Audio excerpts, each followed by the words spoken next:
Hi, it's Danny. So when the cost of running the family car or even a business vehicle is going through the roof in Australia, we look to alternatives. Maybe electric vehicles are the go. Stick around, we'll jump into Tesla later on and other strange vehicles. Make sure you subscribe!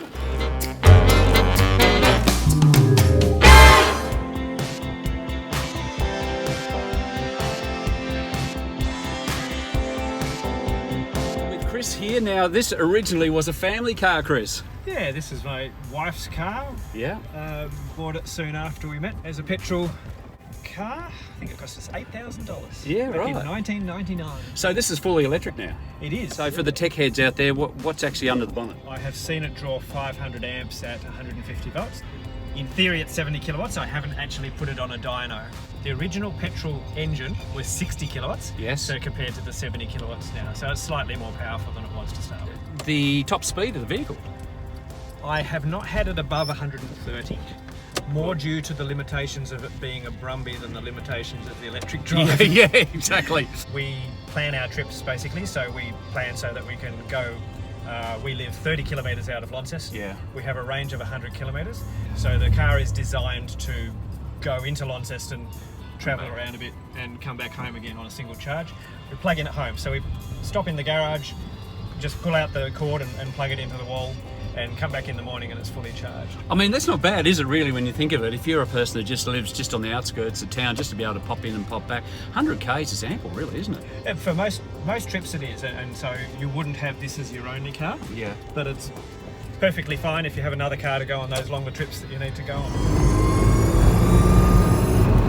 It cost me approximately $20,000 in parts. Yes. And about 18 months of my labour. Right. So this is not something that you would do as an economic prospect. Yeah. You do it to keep a classic car going, something like that. I did this before any electric vehicles were available. Yeah. And so this was the only way I could get an electric vehicle. People love projects. People love their old classic cars. So this is a great way to keep your old classic car alive. I know it's not original, and these days people like to buy their classic cars original, but please consider this because it's the way of the future, and of course, in the long run, it's going to save you a lot of money, isn't it? Yeah, that's right. And it's also a way that you can get a high performance vehicle that is also very economical. But I'm sure in the future, though, that it'll become a lot more popular for people to be doing this sort of thing, which hopefully will bring the cost of things down. Indeed, and be standard. So, for instance, at the moment, you can buy a kit to convert a VW Beetle because there are enough people around the world who want to convert that particular car. Yeah. That makes it much more off the shelf, much easier and cheaper to do than a custom job like this one.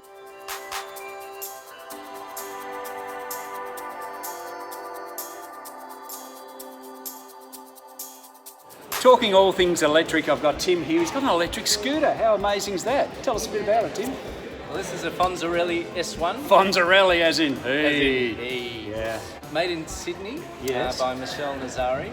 Yep. They come in three models, an FZ for about 5,000, this one for about 7,500. Yep. And there's an X1 for about 10 grand. So fully electric. Yep, fully In electric. CC, what would it be equivalent to? It's notionally a 125, Yes. but it will out-accelerate any 125 in most cars. So Awesome. from the traffic lights, whomp. Split up the lane. Yep. You'd be yep. just like on the back wheel, just about. You can almost do that. Yeah. So the benefits, we're looking at half price rego. Price Rego. What about cost?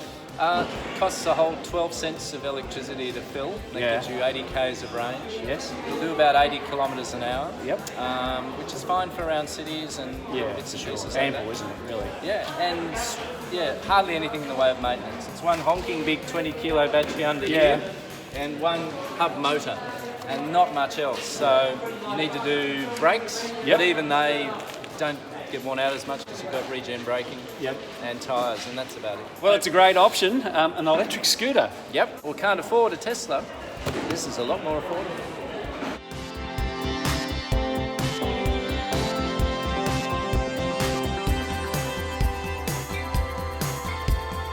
So one of the alternatives of electric vehicles, of course, is push bikes. And I've got John here. He's from Tas Electric Vehicles. What is the most common bike that people are after these days, John? Possibly commuter bikes for us is the big part of the market, Danny. We've got a lot of people who, used to ride when they were kids. Yeah. They get a little bit unfit. doctor says get some exercise, that sort of thing, or maybe for a medical reason, my knees are worn out because I played sport all my life, had a hip reconstruction. Yeah. Even people that are getting Parkinson's, multiple sclerosis, things like that. We Gets can them get out them and back about, out doesn't and it? riding, and just the fact that you can get some exercise, you can ride a bike, which is a pleasurable experience. Yep. The biggest bugbear for most people is hills, and when you hit a hill, obviously you've got to start grinding away on the pedals, and that's where an electric bike comes into its own. It's got power when you need it, where you need it.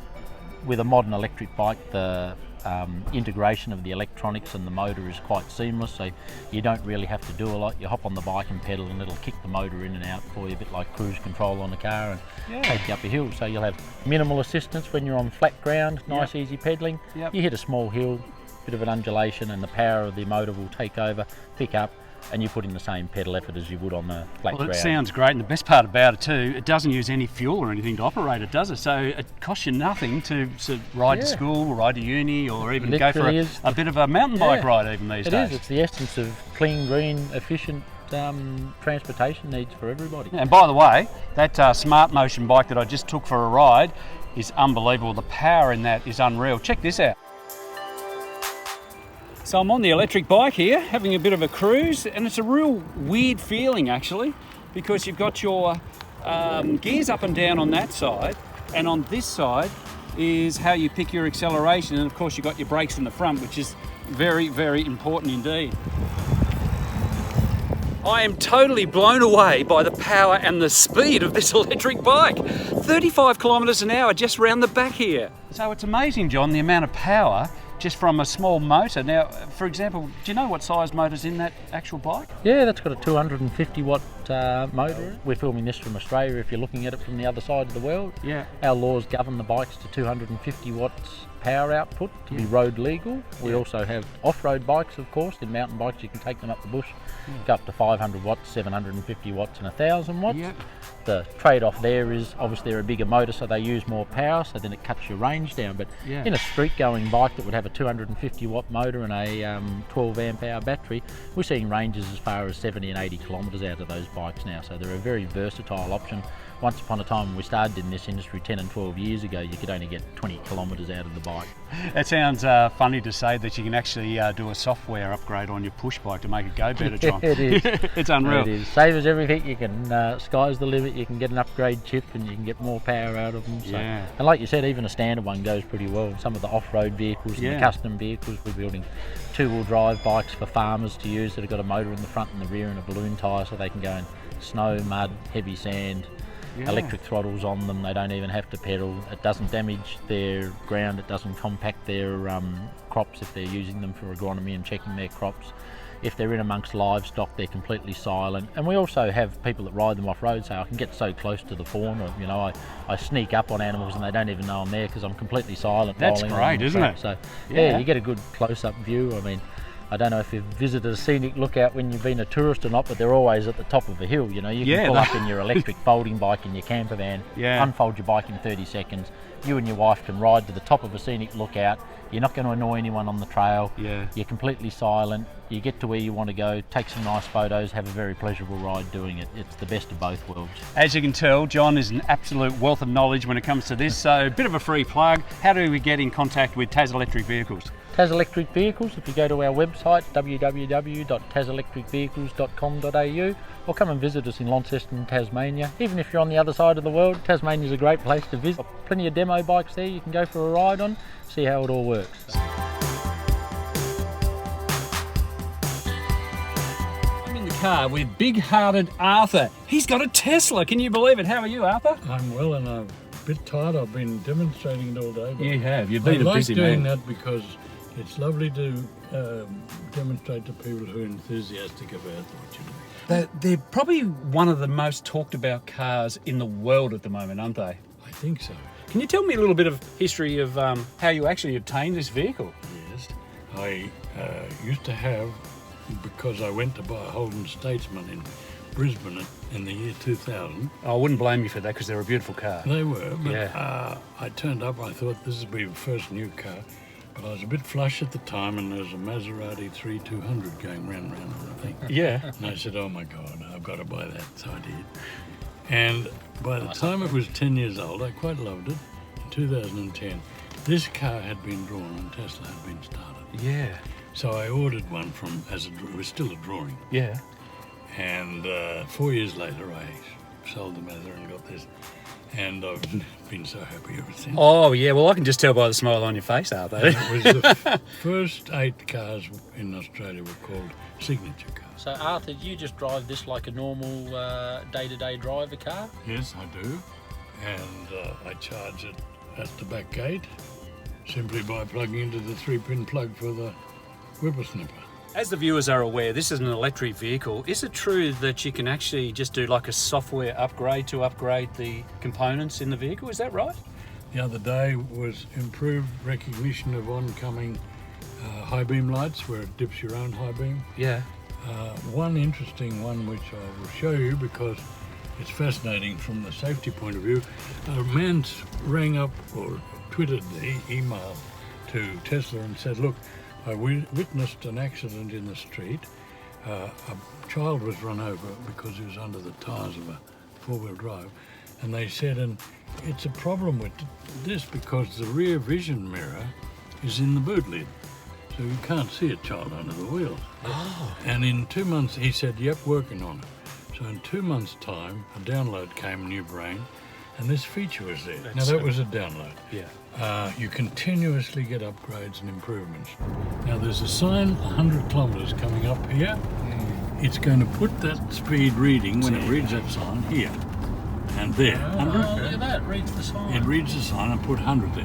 So now when I go into auto driving, it's driving itself and it's bringing the speed up to the 100 that's set. It's doing the steering, it's doing everything, and it's doing, as you see, It's steering itself. Oh my goodness. I'm not doing it. So it's quite smooth. We used it a lot. We are travelling at 100 kilometres an hour and Arthur does not have his hands on the wheel. But I am going to put my hands on the wheel now because if I don't soon, it will yell at me for not having my hands on the wheel. For being irresponsible. Yeah. And so I've See the taken back speed was set at control. 100 kilometres? That's because it read a speed sign that said 100 on the way past. So it's got its own intelligence.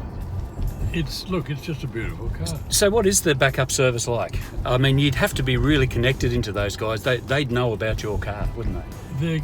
It's always connected. Yeah. So the factory, if you ring them up and say, I've got some problem, they'll say, hold on, oh yes, we have your car on the screen. Yeah.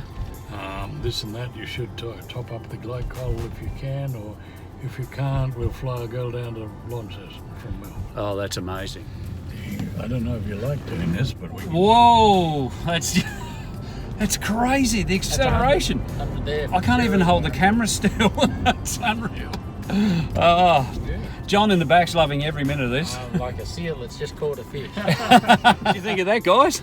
Very impressive. It is impressive, isn't it? I have to back off. It didn't quite make 100. How long does it take to get to 100? 3.4 seconds. 3.4 seconds. That's. In this model. In the new model's 2.8. Oh, here it is. Oh my God! That's the way. Oh my goodness! It's thrown us back in the That is seats. 100 kilometre an hour. I just saw it flash up on the screen. So within a couple of seconds, 40 to that, phenomenal. So, Steve, what do you think of the acceleration? It's crazy, isn't it? Quite adequate, as Arthur said. Quite adequate. Yep. 3.2 seconds. And I think that Arthur's quite happy with this Tesla, isn't he? If it's faster than a Maserati, that's, yeah. Well, I feel I'd never go back. I just couldn't. Do you think, just with the initial popularity of these vehicles, that, say, in 10 years' time, I'll possibly bring just a standard family car out, Arthur, that's branded Tesla? The Model 3 Tesla, which is already sold 100,000 cars in America and going up fast, is 80% of the size of this. It's very pretty. Yeah. It has approximately the same performance.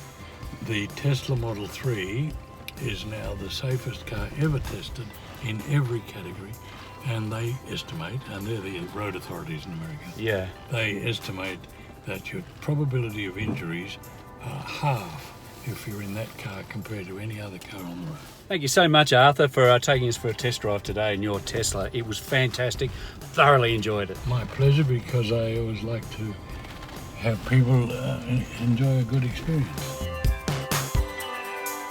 I can tell right now by the look on your face, you're jealous of me driving in a Tesla. If you want to know anything more about electric vehicles, make sure you pop it in the comments below. Like and subscribe to the channel. Until next time, I'll see you later.